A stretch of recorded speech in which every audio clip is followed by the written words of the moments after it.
In the late 1800s to the early 1900s, there was advertisements for weight loss products that contained an unusual ingredient: tapeworm cysts.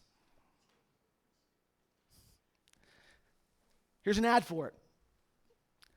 A weight loss product advertised, you take these tapeworm cysts, you will get one of these parasites, it will eat a bunch of the calories that you eat, and you will lose weight. That was the idea behind this, is that, I'm telling you, it's amazing what kind of shortcuts we look for, right? We all know. Well, how do you lose weight? Well, I know how to do it. I just don't want to do it. Right? We know. Eat less, exercise more. We all know that.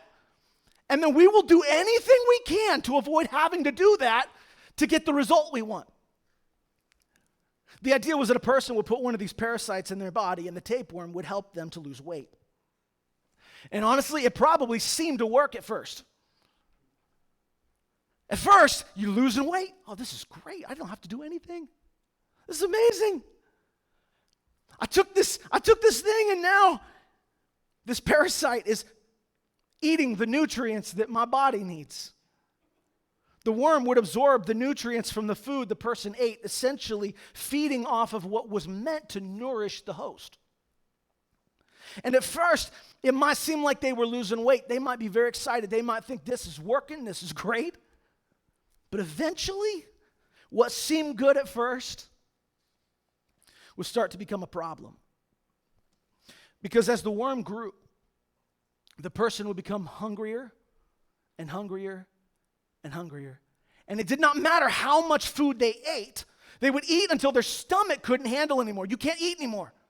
But your body is still needing the nutrients, and so you feel hunger even though your stomach is full. And they would get hungrier and hungrier, and nothing would satisfy them. Even after eating their fill, their body was being robbed of the vitamins and nutrients it needed to function properly.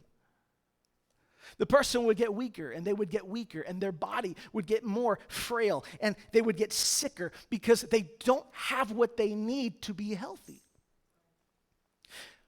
And here's the thing.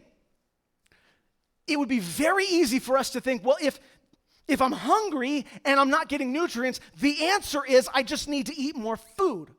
I need to keep putting more stuff in me, and that will fix the problem.